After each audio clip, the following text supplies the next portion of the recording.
So thank you very much indeed for joining us, guys.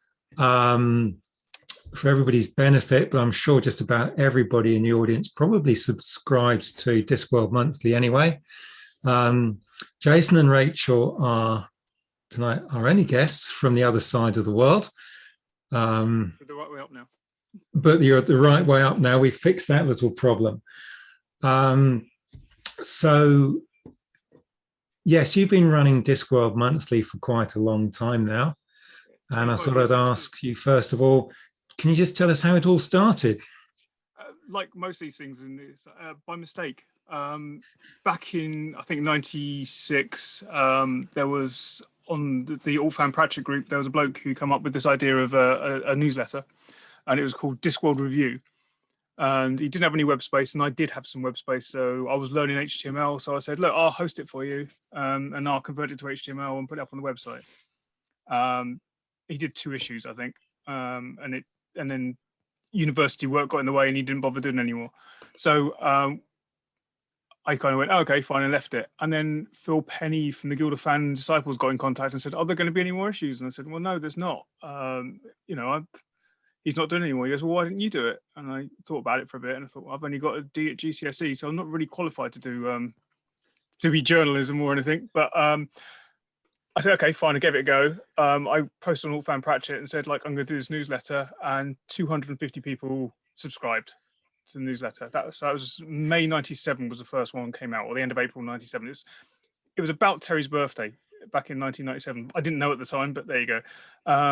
And I think at its peak, it was at 23,000, but that may just be Yahoo groups not deleting things off properly. But it's about 20,000 people that read it on a monthly basis. Yeah, that's people who actually read it via our email mailing list. We do get a huge amount of people actually reading it direct on our website. And through social... Yeah, as a result of us putting it out on social media. Yeah. No, I mean, it's amazing how you've just built up the readership. But I'd also point out to Jason that Terry himself left school before he finished and went off to be a journalist. So there was some history there, isn't there? There certainly is. So you established Discworld Monthly, and then a long time later, somehow you decided to run a holiday camp in Llamedos. Right, that was an April Fool's joke. Can I make the point? Can I make the point? You didn't decide, did you, Jay? To be fair, I didn't decide either. A certain person called Elaine, who's actually in the chat, who is Granny Weatherwax. Congratulations on the win in the Masquerade. Well done. She after we put it out as an April Fool's Day joke, we were at the Irish Con. It was a Monday morning. I was still quite drunk, and I thought, yeah, this will be a fun April Fool's joke to put out, a Welsh Discworld convention. Yeah, this will be fun. Yeah, I will of the people. And I by the time we got back. Well, no, to be fair, by the time it got to lunchtime and I announced it wasn't real, we were about to get lynch mobbed. And the Irish, and the best bit was the Irish Discworld Convention Committee didn't even realise it. Didn't even realise it was a joke. Best will of the way. This is a parcel that was meant to be here half an hour ago.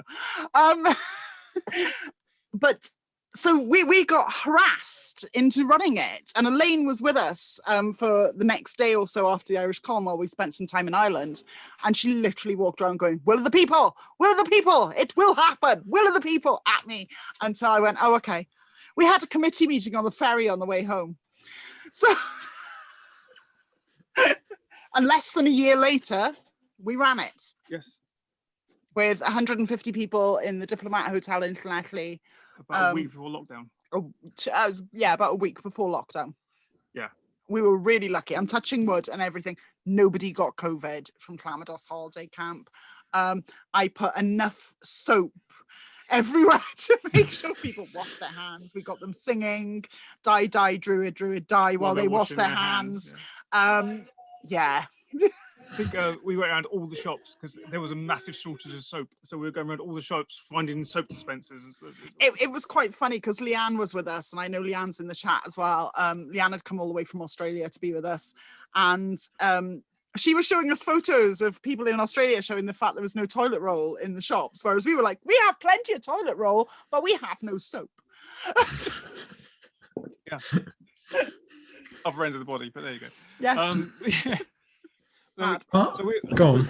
the last Discworld event, in-person Discworld event before lockdown, and then a year later, you decided that we do that the community needs something, so we did a virtual Llamedos on the Clacks, which I think went very, very well. And just this week, we've put tickets on sale for the next in-person one, which should be in March next year. So Impressive. So just talking a little bit more about Llamedos and COVID. I mean, how's COVID impacted you over the last year and more? we've been at home a lot more. Because we tended to be, if we weren't visiting Discworld friends, we were going off doing theme parks. That's our life when we're not, doing other bits and pieces. And the Theme parks and Comic Cons. Theme parks, Comic Cons, and Discworld cons. It's been weird being home all the time and not going to one of those events. Well, save a huge amount of petrol as well. But yeah, we've missed people. Now things are beginning to loosen up a bit. We're going to bump in. We're going to go see some friends tomorrow on the motorway. She's in the comments. Elaine and Tony, we're going to go and see them basically at the services on the motorway to have a chat and actually a chat about Llamedos and stuff for next year, because I've spent all day working on artwork. So yeah, I've really missed people. Well, since we saw you this morning at 7 o'clock this morning, I've been working on the back end of the website and that sort of stuff. So for our admin type of things. So yeah, it's all been a bit hectic. Llamedos has really taken our life over at the moment. So we'll get back to Discworld monthly soon. Well, next week. We're like 2 months behind with an issue. We will write an issue soon. You've got to love the Discworld. Well, actually, Rob's sense of humour is he knew we were having tickets out for Llamedos this week. So the Good Omens 2 news came out. The Watch came out on BBC iPlayer in the UK. And yeah, thank you. Let's give Rachel so many things to juggle at once. I would say I was very impressed at how you pulled together Llamedos on the Clacks. And put together what was a 2-day event, really 48 hours. And I was going to ask you a few more questions about that and try and wheedle out of you at least one funny story about what happened in the organization of that. So you obviously made a decision last year that you would do something virtual. Yeah, it was November. It was November. I think it was November the 5th. You gave yourself we got about 90 days, didn't we? Yeah, 3 months. We had no idea. We didn't know how to do video editing. We didn't know how to do sound recording. We didn't know what technology. We didn't even use OBS at that point, so we didn't know what the technology was. So we researched everything. We found a platform that could perform it. And we did a hell of a lot of video editing and a lot of sound recording, and we learned how to subtitle things as well, which was fun because Elaine's just gone subtitles. It was like, yes, oh my god, subtitling. It was a baptism by fire, and I learned a lot about the technology and what we needed, and the fact that I ended up having to buy a whole load of more computer equipment than we had because we didn't have enough technology to actually cope.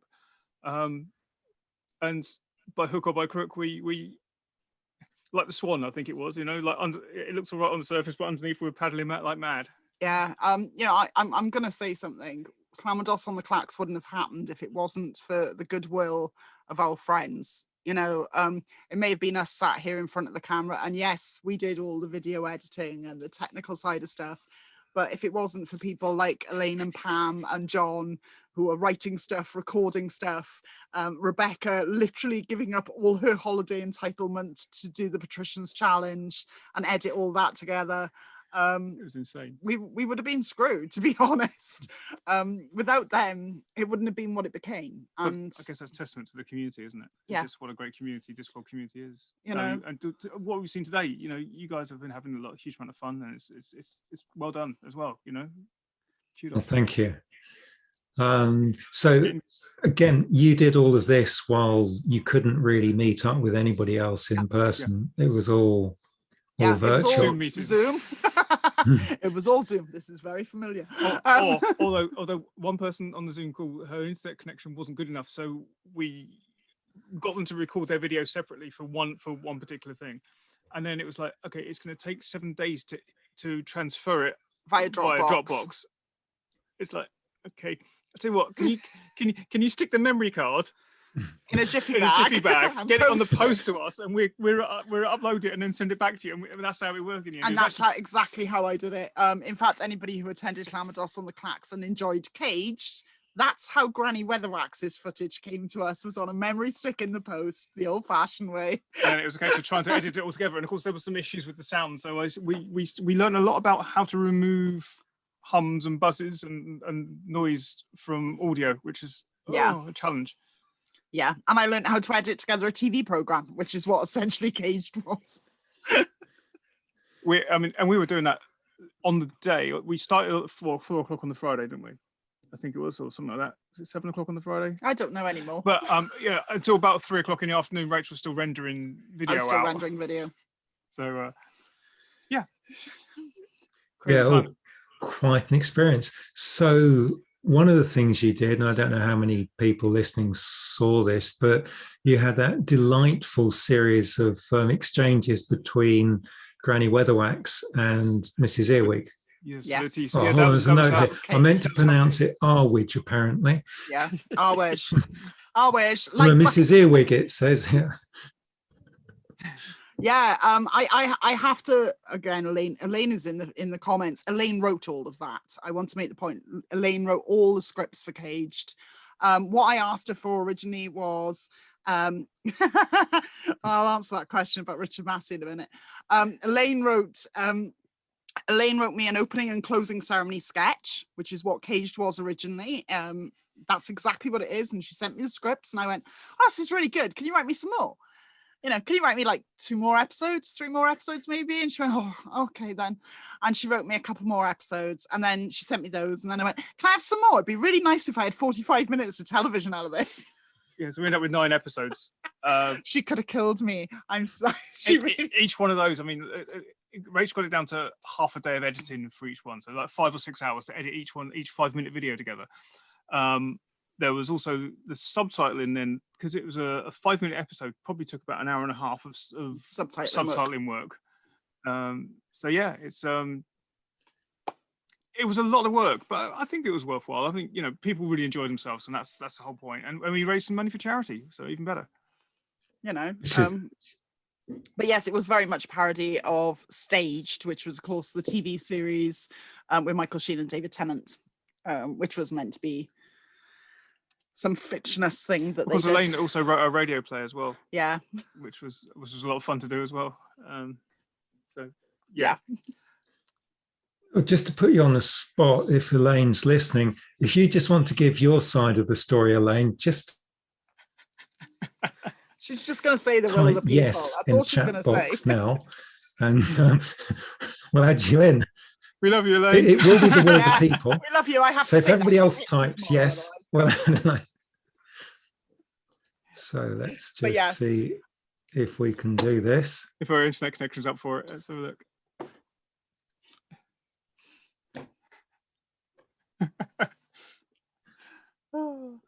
I think we're at the point where I'm quite happy to let this flow a little. This time of the Can I just answer the question while we're waiting? Is Richard Massey still involved with DWM? In name only, really. In name only, really. Jay plays D&D with Rich every single week. And to be fair, Richard Massey and Bill, to be fair, Bill Barnett. He took his name off it a while ago. He took his name off it a while ago. But Richard Massey, when I write in brackets after his name, sometimes we still don't know what he does. We genuinely don't. If he reads an issue of Discworld Monthly, it's a minor miracle. He does, because he sometimes picks us up on what we call it, what his job role is. Yes. Why have you called me the wise old wizard instead of you looked in the mirror recently? No, we're still great friends with Richard. It's just he doesn't get involved in the newsletter anymore. That's all. Yeah. I guess this is all part of the history of Discworld Monthly. Yeah, when it first started, it was literally a case of, I'm going to do this, guys. Do you want to help me? So like, Bill would proofread it for me, and Richard would do letters, go through the letters and choose which letters got included and that sort of stuff. Back in the day when people still wrote letters and emails and stuff to the newsletter in en masse, so you would choose which ones went in. But that role, it ended up becoming it's one of those stupid things. It's like I'd have to print off the emails and then give them to him to read, and then he'd have to go through the emails and then give them back to me. And by the time we did that, it's just like, well, this is a waste of paper and waste of environmental and that sort of stuff. I might as well just choose which letters and put them in myself. So roles change, you know, like it's like all these things, you know, you start off with a whole load of stuff because you don't know what you're going to need, because you haven't planned it. You just go for it, and then you streamline it as you go along. So, yeah. Okay. In a moment, I'm going to get to a few questions that people have been asking in the chat. Prior to that, I was going to ask you two things. When did you first meet Terry? Ooh, probably back at '98 as the second convention back in Liverpool. But it was only a brief, you know, Terry kind of thing. I think probably one of the first times I really met him was when he gave me a telling off at one of the book signings. So, so one of my first interactions with Terry was him giving me a hard time. To be fair, that happened quite a lot. Yeah. What had you done? Terry's editor had sent me a copy of the We Three Men, but in literally 400 sheets of paper, 400 sheets of A4 paper with editor's notes on it and everything, and said, look, there you go. We haven't got any proofs at the moment. Here's this, read it. So it's like, great. So I went down to the sign-in and said, like, hey, Terry, will you sign that for me? It's like, how did you get this? Your editor sent it to me. Well, that's just outrageous. And it's like, well, okay, look, it's not a problem. Take it. I'll walk away. It's like, no. And he still signed it. So I have got a signed copy of the manuscript with all the editor's notes. But that was fun, being berated in front of 300 people in a queue. Yes, that's an interesting experience. In the main, I think we were very lucky in our dealings with Terry, I think I was most of the time. Yeah, I mean, we got thanked. One thing, I think, you know, which I can't remember one of the books it was, but when we got on the long list of people that he thanked, and it was like, thank you for helping and not hindering. And I think that's I'll take that as high praise indeed. That for the most part we helped him rather than hindered him. Oh, I think and we still do. Yeah, we still do. You know, we try to keep the fandom alive and stop him from killing each other. Yeah, and tell Rob all the things that he needs to know, and occasionally bolster his opinions on things. So, you know, yeah. I say that, we were talking to Rob yesterday. So yeah, we quite often, there's a lot of WhatsApp goes on, isn't there? Yeah, we talk to him a huge amount via WhatsApp. So, yes, I mean, Rob has been very busy over the last few years, I know, with things like Good Omens, and, well, we might as well say it, you know, there's now the news they're going to do Good Omens too, so I imagine Rob's going to be tied up in that. I don't know how much involvement Rob will actually have on that. I mean, I don't know if he's still down as executive producer for that. I don't know any of the. I know on this one, honestly, we know no more than anyone else on this. No. We found out. We found 10 out minutes before about everyone 10 else minutes before anybody else. That's how much warning he gave us. It was kind of like, you better go and look at the internet. Are you sitting down at the PC? Was basically why? Why do I need to be sat at the PC? Just watch my Twitter feed. Just watch my Twitter feed. It's like, why can't you? Okay. Okay. So I was putting that out on social media and typing and putting the press release on our website at the same time. Yeah. I was working. I was just getting these ping messages. He didn't find out anything until he came downstairs. Yes, it's amazing how the news, you know, there's still so many things going on Discworld related even now. Yeah. Interesting. I'm not sure how much we can class Good Omens, especially Good Omens 2 as Discworld related, because Terry related. I don't really. honestly, I'm suspect at how much involvement Terry has in this story at all. But hey, you know, yes, I know that from things that was said that Terry and Neil had talked about a sequel, and I think even had a working title. I think it was something like 668 Neighbour of the Beast. Yeah.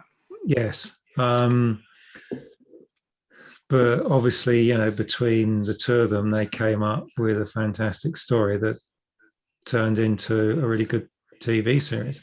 And I guess the success of the TV series means that people want more of the same. Whether there is more of the same, I don't know, because I'm really drawn between this one, because there's obviously the fact that it was a great series and I love the chemistry, but Good Omens had a beginning, a middle, and an end, and it doesn't need to be any more of that universe. It's like it was nicely concise and it fitted into those 6 hours, and it was like it was a really good adaptation. It was a perfect, no, it wasn't, but it was great, and I really enjoyed it. But I reserve judgment. I'll see what happens with season 2. But yeah, I know Neil Gaiman put out a blog post, but if you look back on all the stuff he said in interviews about Good Omens series 1 and about his own memory, I would take a huge pinch of salt with what he says on his blog. There's some inconsistencies with his storytelling, but then he's a storyteller, and you know, Terry would elaborate stories to make them more interesting. So I'm pretty sure that's a trait of all writers. Yeah, it is. And I can remember when I last met him, he was telling a story from his days at the Electricity Generating Board, and it was one I also knew. I also worked at the Electricity Generating Board, and I listened to Terry telling it. I'm thinking it wasn't quite like that, but it makes a good story. These things extrapolate, don't they? They become they become a pastiche of what actually happened way back in the time, and then no one can prove it wrong. And then it's like, well, what's the point of arguing? It makes a better story, so whatever. Certainly does. Now, the next question I've got for you is: do you want more cherry ripes? Yes. She does. I don't like them. He doesn't like them. I love them. Yes. You can all send me cherry ripes. All of them. Double cherry ripes, you know, all of them. You could have turned into a cherry ripe if you're not careful. Okay, so that's a question at least you understood, even if I didn't. Yeah, that was off kilter, wasn't it? Yeah. Yeah, that was somebody who knows I like cherry ripes. Certainly was. So going back to sort of Terry, and I guess Terry and his stories. So you've told us about the time when you were in a little bit of trouble with Terry, but have you got one or two stories about times when he said nice things, thanked you? Okay. So I got a call on a Monday morning saying, can you be at Gerrard's Cross Station at 12 o'clock on Thursday? And it's one of those calls from Rob, and you go like, yeah, okay. So you check your diary with an eraser, and I phoned into work and said, I'm not going to be in on Thursday.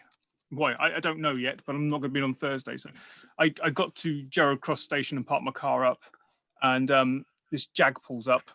Terry's Jag pulls up. Rob's in it. Goes, jump in. So we jump into Terry's Jag. So I'm sitting in Terry's seat in the Jag, and we drive over and see Colin Smythe because he's just around the corner, and Terry's waiting for us having a brandy. And so we jump in the car, and I still have no idea where we're going. And we drive over to studios, Pinewood Studios, and for a press day because they were filming parts of The Colour of Magic. And so we got there and got out of the car, and one of the first things that was mentioned was that Jeremy Irons the stuff that Jeremy Irons did was really good. And Terry looked at me and goes, "You didn't hear that?" Oh, what? He goes, "Unlike God, I don't forgive. You tell no one." I mean, I can tell now because obviously it happened. But yeah, so that was one of and so we spent the day. I spent the day with Terry, watching David Jason almost drown at the edge of the world. So when it looks like Rincewind is drowning at the edge of the world, he was. They actually at one point they did send the frogman in and pulled him out because he got his leg caught underneath a log and actually went under the water for a bit longer than necessary. You've got to admire his dedication to the craft there. As one of the directors said, they're getting paid enough, they can have cold water.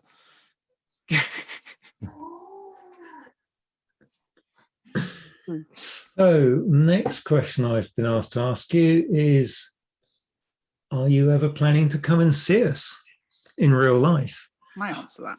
Can I answer? We'd love to.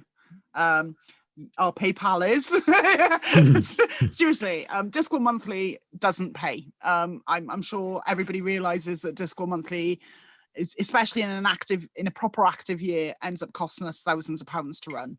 And as a result, we don't have the money to go ferrying across to America or to Australia to Discworld cons abroad. We just don't. As much as we love to. I don't work. I say I don't work. You don't get paid. I don't get paid. Everybody has me working for them, but I don't get paid. So the only income coming into the house is Jay's, and he's a programmer. So it's we don't have a huge amount of spare cash. No. We'd love to come. We would love to come. Seriously, we would absolutely love to come.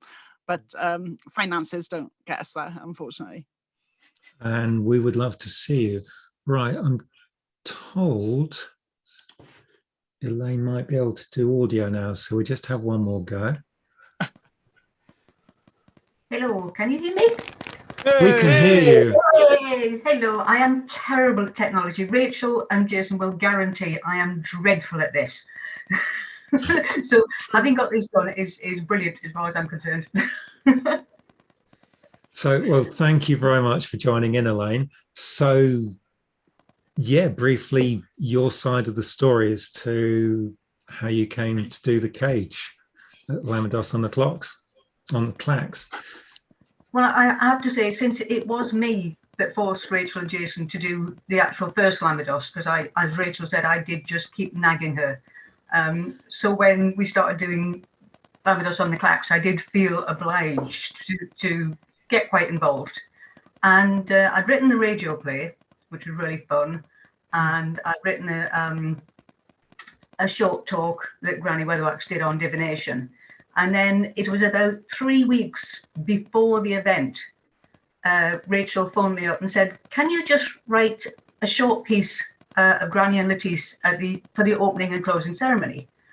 And I did that. And then as she said, can you do another 2? So I was like, okay. And then there was, can you do another 3? All right. And then finally it was like, and a few more, and until it got to 9. And then we had the whole fun of recording it. And as I say, our download speed, we lived in the middle of nowhere, and it said it would take 7 days to download, which is ridiculous. But I love doing it. I love working with Pam. She is a wonderful Lettice. She's been Lilith in Witches Abroad, so we work well together. And then I just kept writing people in. Jason, obviously, you've got to have Rincewind in. And my husband had a lockdown beard, which was really long, so he became my Ridcully, just because he couldn't be bothered to shave. And Pam's husband is Dr. Hicks. Yes. He paid to be Dr. Hicks in an auction, and so he was just a gem. You can't not have him. And so it just all fell together beautifully.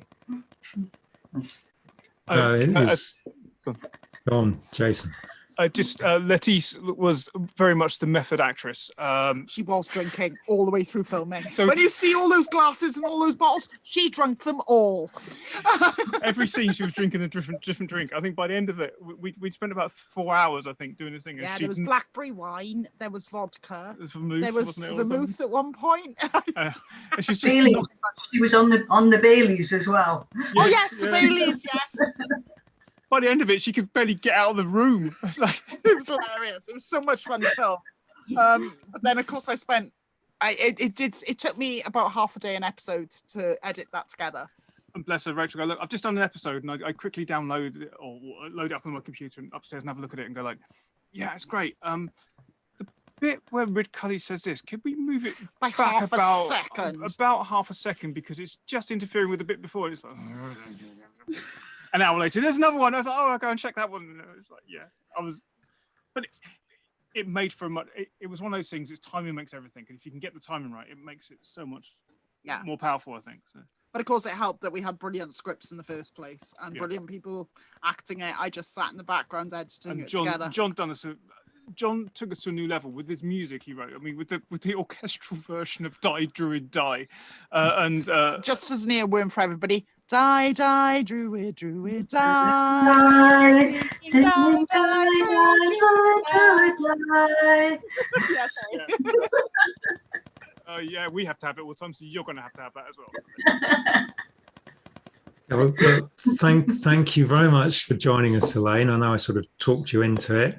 And also thank you very much, Jason and Rachel, for joining us. It's been fantastic to have you with us. There was one more question being asked by a couple of people, and I was going to ask you as well.